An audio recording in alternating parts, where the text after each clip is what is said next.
Assalamualaikum warahmatullahi wabarakatuh. Hello guys, selamat datang lagi di channel gue nih. Duh maaf ya kalau gue suka lama upload videonya. Kali ini gue bakal ngelanjutin cerita film The Internship-nya guys. Di part ini pokoknya cocok dah buat kalian yang demen sama adegan plus-plusnya. Bagi yang belum tonton, part satunya link di deskripsi ya. Sebelum itu juga jangan lupa di subscribe dan like channelnya ya. Yuk langsung aja lah kita ke part 2-nya. Di sini pokoknya banyak adegan plus-plusnya guys. Jadi bagi kalian yang lagi nonton dengan keluarga, diharapkan untuk skip scan ini ya. Oke. Di sini Billy mengajak anggotanya untuk makan terlebih dahulu di restoran Cina. Setelah makan, pelayan memberitahu kepada Billy kalau ada dance club dekat sini. Sampai di klub mereka tercengang, ternyata itu adalah hiburan malam yang isinya para penari seksi dengan telanjang dada. Mereka yang rata-rata masih sangat awam dengan hal itu merasa tercengang, termasuk Stuart yang tadinya doyan megang HP, terus setelah melihat kehidupan yang berbeda, merasa bergairah kembali seakan hidupnya berubah. Tiba saat mereka ingin minum bersama, di sini Yoyo masih tidak berani meminum alkohol karena masih percaya apa kata ibunya, kalau alkohol dapat merusak kinerja otak. Tetapi temannya terus meyakinkan Yoyo untuk meminumnya karena ini adalah awal langkah dari kehidupan barunya. Dan si Yoyo pun akhirnya meminumnya sampai dia ketagihan dong. Munafik dasar, akhirnya doyan juga kan lu. Di klub malam ini mereka menyewa banyak wanita seksi dancer. Yoyo sampai keluar 3 kali karena dia belum pernah melakukan itu sebelumnya. Dan ketika Billy dan Lyle minum berdua, Lyle kaget karena ada guru dancer kampusnya, dia yang sedang menari lantai. Di sini Billy menasihati Lyle untuk menemuinya dan berbicara langsung dengannya. Dan Lyle mendengarkan nasihat dari Billy dan akan menemuinya. Lyle memberanikan diri untuk menemuinya dan berbicara langsung di depannya. Di awal pembicaraannya, Lyle sangat memuji tarian dari penari itu bukan secara seksual, tetapi secara gerakan tarinya. Di sini mereka semua mulai berpesta sampai mabuk guys. Sampai akhirnya ketika Lyle sedang asik mengobrol dengan gurunya yang sedang dalam keadaan mabuk itu, tiba-tiba ada orang yang menghampiri guru itu dan meminta dia menari dengannya. Namun di sini Lyle membela wanita itu dengan mengejeknya. Hingga akhirnya perkelahian pun tidak dapat dihindarkan, hingga mereka semua ditendang oleh security dari klub karena membuat keributan. Beralih ketika scan di mana mereka sedang mengistirahatkan badan, mereka di atas jembatan dan saling mendekatkan perasaan satu sama lain. Dan disitulah mereka semua mendapatkan ide. Si Yoyo yang sudah mabuk berat sampai tidak mampu membangunkan badannya, dan Lyle yang juga sudah mabuk berat hingga mengirim pesan ke gebetannya dalam keadaan mabuk. Hingga diberi pertanyaan oleh teman-temannya, ingin mengetes apakah dia mabuk berat atau tidak, tapi dia bisa menjawabnya. Namun disitulah Nick mendapatkan ide yang menurutnya menarik.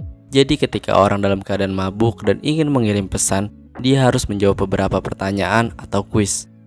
Ketika hasil pengumuman pemenang challenge, Chetty menghampiri kelompok Nick dan Billy yang mana anggotanya pada tepar karena mabuk. Chetty memberitahu kalau mereka memenangkan tantangan ini.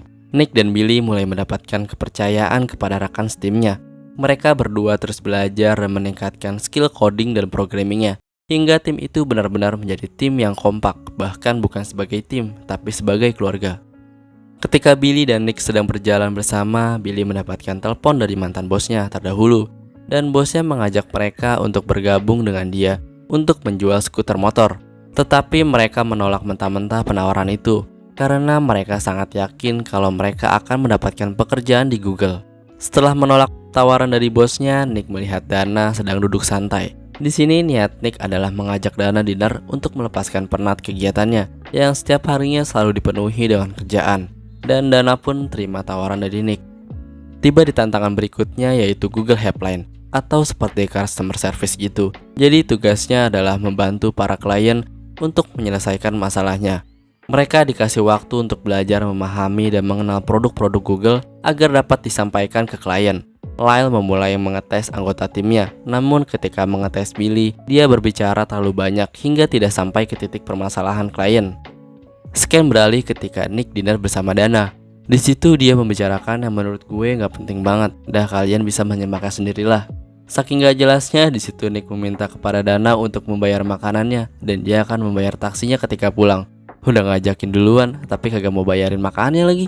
Nick yang lagi asik dinner dengan Dana berbeda dengan Billy, yang masih terus belajar untuk tantangan besok. Ketika Billy mengalami kesulitan untuk menjawab setiap pertanyaannya dan kesal karena selalu salah menjawab, ada orang headphone yang mendengar kesulitan si Billy. Dan akhirnya orang headphone itu membantu Billy belajar dalam setiap pertanyaannya. Hingga akhirnya mereka pun menjadi akrab. Tiba di hari tantangannya dan waktu pengerjaannya pun hanya sejam.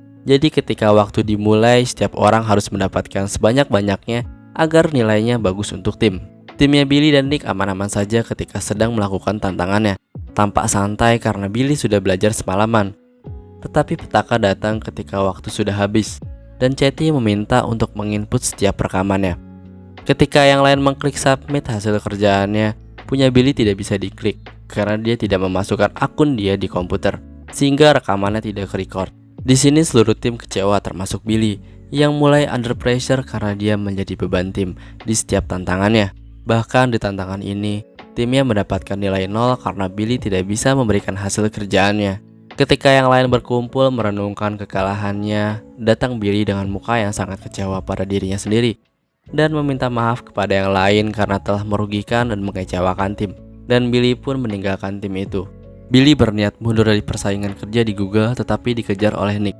Nick menasehati kalau masih ada kesempatan lagi untuk kita semua.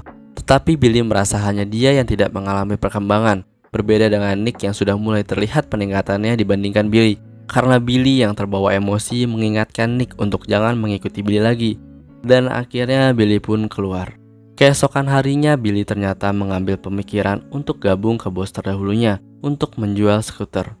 Tiba di tantangan terakhir, tantangan yang sangat menentukan untuk semua tim. Siapa yang pantas kerja di Google? Dan tantangan terakhirnya adalah sales atau penjualan. Di sini tugas mereka adalah mencari perusahaan baru yang mau bergabung dengan Google. Seperti kita ketahui, kalian sales adalah Billy. Namun Billy memilih mundur sebelum tantangan terakhir diumumkan. Batas waktu tantangan ini adalah sehari penuh, jadi mereka harus bergerak cepat untuk mendapatkan mitra yang banyak untuk mau bergabung dengan Google. Tim merasa yakin kalau kali ini mereka bisa memenangkannya. Namun pas mereka tahu Billy ternyata pergi meninggalkan tim, mereka tampak kecewa. Ketika Nick mengajak tim untuk mengerjakan tantangan tim ini, tanpa Billy mereka tidak mau, karena Billy masih jadi satu tim dengan mereka dan sampai tantangan selesai. Scam beralih ketika Billy memulai memasakkan skuter motornya, dan dia menjualnya kepada orang yang sudah lanjut usia, karena emang skuter ini untuk mereka yang sudah mulai kesulitan untuk berjalan normal. Ketika Billy belum selesai menjual skuter, datanglah Nick dan menanyakan tujuan Nick menemui Billy. Dan akhirnya Nick menasehati dan membujuk untuk Nick ikut kembali. Dengan mengungkit ketika Nick berjualan kasur, datang si Billy dengan bualan dan impian yang besar untuk masuk gabung ke perusahaan Google dan meyakinkan Nick untuk gabung dengan dia. Hingga akhirnya Nick ikut dengan dia. Namun Billy masih tampak kecewa dengan dirinya karena dia selalu mengecewakan tim. Tetapi Nick terus menasehati kalau dia memang tidak bisa menjanjikan kemenangan, tetapi mereka bisa meneruskan tekadnya ke anak-anak di tim. Di samping Nick yang membujuk Billy untuk ikut kembali ke tim, anak-anak tim juga sedang berusaha menjual produknya ke sebuah toko pizza. Negosiasi pun cukup alot, namun karena mereka masih kaku dan belum memiliki banyak pengalaman dalam mendagangkan suatu produknya, negosiasinya menjadi buntu. Usaha mereka gagal dan datanglah Perusuh Graham yang melihat tim musuhnya gagal dan memberitahukan bahwa mereka baru saja berhasil mendapatkan pelanggan cafe shop. Ejekan itu membuat tim semakin underestimate. Harapan mulai tumbuh kembali ketika Nick berhasil membujuk Billy untuk masih tetap bergabung dengan tim. Dan Billy meminta maaf kepada timnya karena meninggalkan mereka begitu saja dan memberikan semangat untuk tantangan terakhir ini. Negosiasi berjalan alot. Billy dan Nick melontarkan kata-kata yang membuat owner pizza semakin terbuka pikirannya untuk membuka cabang pizzanya di setiap sudut kota. Jadi semua orang akan mudah menemui pizza yang katanya terenak di tempat itu. Para tim juga meyakinkan kepada ownernya bahwa peluang terbuka lebar bagi sang owner pizza itu. Dan akhirnya sang owner nanti saja pas pengumumannya ya.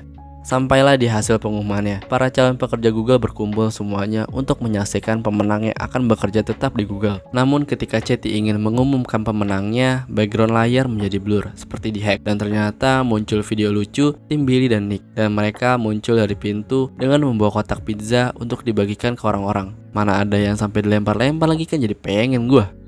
Dan Billy memberikan hasil tantangan terakhirnya kepada Chetty. Graham mengatakan kalau satu penjualan tidak akan menambahkan nilai yang signifikan. Namun ketika Chetty menghitung, dia menilai bahwa ini bukan hanya satu penjualan toko, tetapi menjadi waralaba yang sedang berkembang dengan peluang yang sangat besar. Dan Chetty ingin memberikan kemenangan ini kepada tim Billy dan Nick.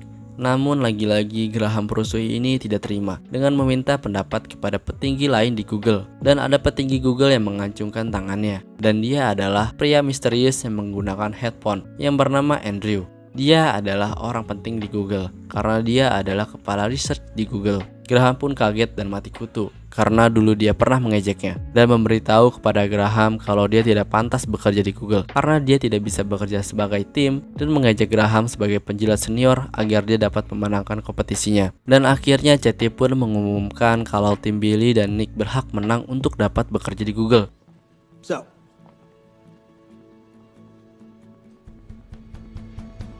welcome to Google.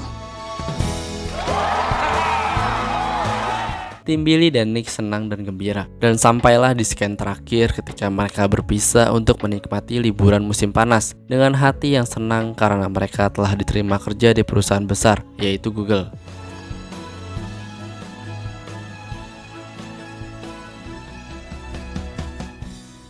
Ending yang menghurakan. Jadi pesan yang dapat kita ambil adalah kebersamaan akan selalu membuat kita tenang. Dan dengan kebersamaan itu kita dapat menjadi kuat dalam menjalani pahit jalannya kehidupan. So see you in next video guys. Don't forget to like, comment, and subscribe ya.